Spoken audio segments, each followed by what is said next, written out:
Welcome to DR Crypto.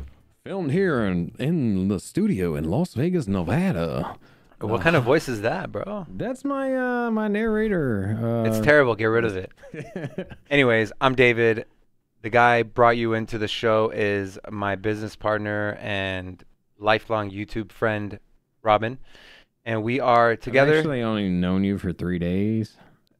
Or no, excuse me, 3 years. weeks. 3 years. I've known you for 3 years. But we've grown a lot closer, man. I've spent more time with you in the last I week. hated you the first 2. I've seen you more than I've seen my wife in the last 3 weeks. Yeah, I don't know how I feel about that. In case y'all don't know why, it's because we started a new YouTube channel called DR Crypto. Now, for those of you first joining up here, a little bit about us: we do live streams, but this is a little present for you guys. Just a little something, deep dives into different projects. So today we're gonna go into Bitcoin. We're gonna do other crypto related projects, not just coins. We're gonna go into exchanges, wallets, projects, and just maybe the market in general or things like that. So if you haven't tuned in before, we don't do any TA market analysis. TA free. We might touch on it in our deep dives, but Touch on it. don't touch it. All right, now so either way, make sure you come back, check us out. David. Yes. Take it away, baby. Take it away. Let's do it. All right. So if you ever have been intrigued or heard of crypto, I'm sure you've heard of the currency Bitcoin. I haven't. Well, you're special. Okay. Bitcoin is the OG, the very first cryptocurrency to ever hit the market. This was back in 2009. A gentleman or lady or dog or a group of dogs named Satoshi Nakamoto. Now, that is a pseudonym. No one knows or has seen this person or animal or thing. But he sounds like a ninja. Possible. Satoshi Nakamoto, bro. I'm telling you, that was a boss in Ninja Gaiden. Dude, that was my favorite game. Dude, that game. All right, let's get back. Xbox, baby. Founded in 2009 off the back of the 2008 financial crisis, this person or thing wanted to create something that people could take control of their own finances and their own banking and don't have to rely on companies that are going to end up going under because they make terrible fiscal rules. Now, Bitcoin is a decentralized currency operating as a source ledger, aka blockchain. Transactions are verified through a network of nodes or miners. What happens is I send Robin 1 Bitcoin, a node or validator will go ahead and make sure I have money in enough Bitcoin in my wallet to send to Robin's wallet. That person gets a reward of a mining reward, a percentage of Bitcoin that I pay as the sender to be able to send Robin money. And it's done. Reward. You're not getting anything. It's done in a matter of seconds. It'll be in your account in about 30 minutes. More than what you can say about going to a bank and wire transferring $20K to your family in Sweden or in Portugal. Bro, or my wife is Russian, and man, for her to send money to her mom is the biggest headache. She literally had to fax a marriage certificate to a bank in Russia to approve a wire transfer because her last name changed. That's terrible. I can't make this up, bro. That's so bad. It's so outdated. That's the problem. It's extremely outdated. Why does it that complicated to send money? We are about to get into the new era of technology, which is going to be blockchain and crypto. Now, the first ever price of Bitcoin was anywhere between 0.0008, that's 3 zeros and an 8. And between that and 0.08, so less than 10 cents. Oh, snap, let me borrow a quarter, player. You're not borrowing anything. No one can really pinpoint the exact number, so there is that range for you. The first person to ever receive a Bitcoin was a gentleman by the name of Hal Finney in 2000 and I believe it was 2010. Hey, what else has he done? It was 2009. That name rings a bell. He's like started some blockchain or something. Shallow Hal. Oh. Yes, he was actually the creator of the first reusable proof of work blockchain. So he downloaded the Bitcoin software. Then he went ahead and hit up Satoshi and said, yo, let me get some Bitcoin. And Satoshi's like, all right, here's 10. So in 2009, he received 10 Bitcoin in his wallet. Now, the first person to ever use Bitcoin as a transaction was some, should I say this? I don't know. Should I use this word? What? Am I going to get in trouble by saying this idiot? The word idiot? Yeah. You're concerned about that? Okay, so this idiot by the name of, we won't say his name, but he was a complete idiot because what he did was he ordered 2 Papa John pizzas and he spent 10,000 Bitcoin to purchase these 2 pizzas. I pray to God he literally at least had every single topping available in Papa John's on that pizza. Because that amount of Bitcoin to this day is in the 7, 8 figures, 9 figures. You think the franchisee or the owner or whoever the hell accepted that? You think he still got that Papa John's? Probably not. Bad bit. Well, I mean, if he kept the Bitcoin, possibly. I'm just saying, I doubt. There's no way he got rid of all that Bitcoin. He had to be sitting on a couple of them. And the franchisee cost, the cost to run, and that was actually my first job, in case you didn't know. I used to run a pizza place in Virginia. He still does. Shout out Chinello's, baby. So stupid. It's for real. Well, this was, this transaction, this pizza purchase was done in 2010 in January. So it was literally a year after Bitcoin first came out. So I highly doubt that person, that Papa John's franchise, kept that 10,000 Bitcoin and figured that that Bitcoin was going to go up in price and value. Maybe it was Michael Saylor. Probably not. But Bitcoin started gaining traction in 2014 when online retailer Overstock started accepting Bitcoin as payment for their products and services. Hold on, time out. Does anybody even use Overstock? Is that like... I've seen the website. Every time I search for a table, it like suggests Overstock, and I'm like, why do I want to wait 3 weeks for a table? Hey man, there's some good deals on there sometimes. Is that where your wife buys all your shirts? Possible. Don't worry about my shirts, bro. So back to the facts. Back to facts. So Bitcoin finally crossed a $1,000 threshold when Overstock came out and said that they were going to go ahead and accept Bitcoin.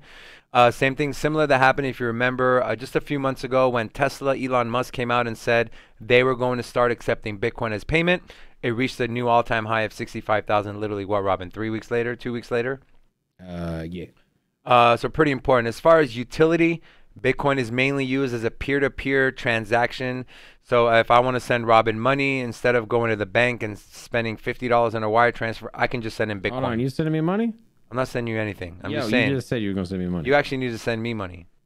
You're probably right. I do. Yeah, I'm probably right. But okay. Now, the important thing about this is, though, even though Bitcoin can be used as a method of transaction and peer-to-peer, it's mainly used as a store of value. Think about gold. If you have 10 kilograms of gold at home, you're not taking that gold to the grocery store or to the auto dealership and purchasing groceries or cars with your gold. You're holding it as a hedge towards inflation or economic downturn or whatever else you may believe. I actually carry my Same gold thing with Bitcoin. Everywhere I go.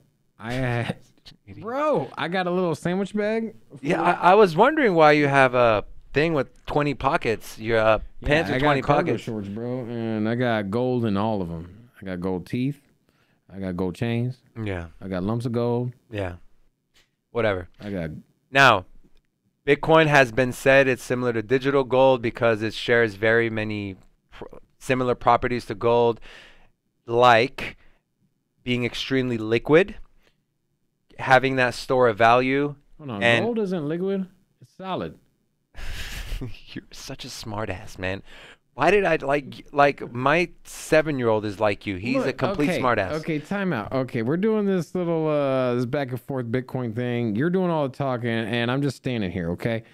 I mean, I'm enjoying it, but yeah. I mean, what else am I supposed to do? Let me spit some facts, bro. Okay, spit some facts, my dude. Some facts here, all right? Jesus. Now, no one knows if there ever is going to be a finite amount of gold, but we do know there is a finite amount of Bitcoin. There will only ever be a total of 21 million Bitcoin in circulation ever. That number cannot and will not change. It is literally impossible. So, in my personal opinion, and this is not financial advice, Bitcoin will hold its store of value better than gold will moving into the future. That's just my personal opinion again. But with Bitcoin being so liquid, you can literally buy it on any single exchange or place that sells cryptocurrency. Some examples are centralized exchanges like Coinbase and Binance. You have decentralized exchanges like Uniswap and 1inch.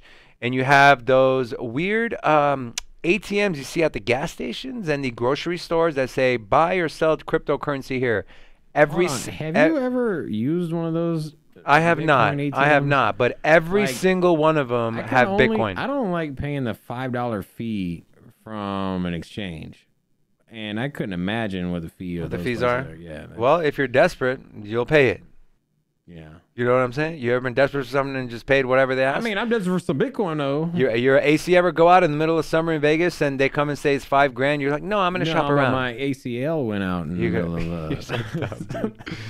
Oh man. So the other cool thing about Bitcoin, it has multiple trading pairs. Meaning, if you have U.S. dollar, Australian dollar, Canadian dollar, Japanese yen, silver, pretty much anything, you can exchange that for Bitcoin.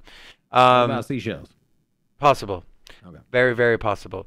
You can store your Bitcoin in multiple ways. Going back to the places to buy, you can also store them there with a little twist, though. On the centralized exchanges like Coinbase and Binance, you can store your coins, but please keep in mind when you store your coins and you leave them on a centralized exchange, you do not own those coins. You simply own the right to buy and sell and speculate on price. If you want to own the specific amount of coins you're holding, you have to take it off of the centralized exchanges, put it on a decentralized online wallet, or even better, in my opinion, safer, a hardware wallet, something like a Ledger or Trezor that supports Bitcoin. Now, when you take your coins off of a centralized exchange, what about like one of these wallets? Bro, I start picking up steam, man. I get into it and you cut me off, man. Sick of it. How much Bitcoin can I put in here? 0. You put any, I'm taking it out.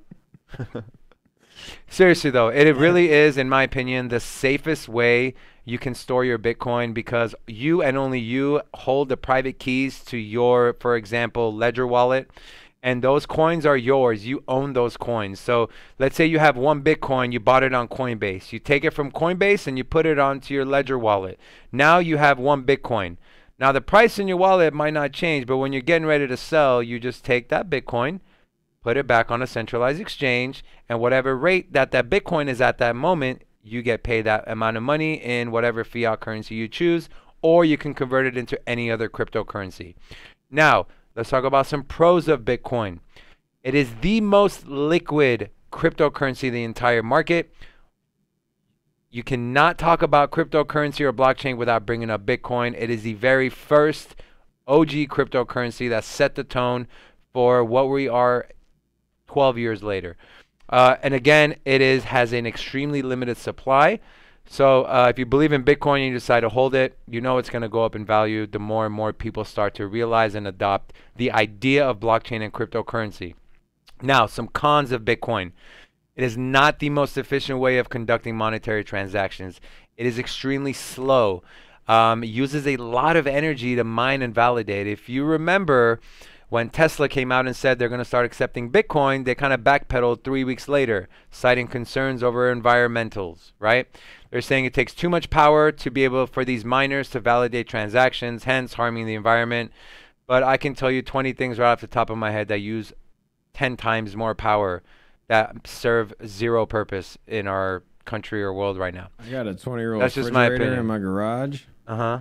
And how much is your power bill? yeah, I don't know what we live in Vegas, so you know I got that garage, so Yeah. it gets kind of hot out there. Hot. That thing is pumping, bro. So Yeah. I don't know what the miners are using, but that old refrigerator is pumping, brother. All right, Robin, let's wrap this up. Go ahead and give us a little opinion outro. What your thoughts are, where maybe, you know, whatever you want to talk about. Your floor is yours. I mean, I ain't got much to say. Honestly, Bitcoin is the best monetary value in the world. It's lightning fast. It's not going anywhere ever. So, anyways, buy it. If you're, actually, not financial advice. My apologies. But either way, go out, pick up some Bitcoin, and check out our show. Send us Bitcoin. Let's do it. Every All right, Friday, baby. We'll see you guys Friday.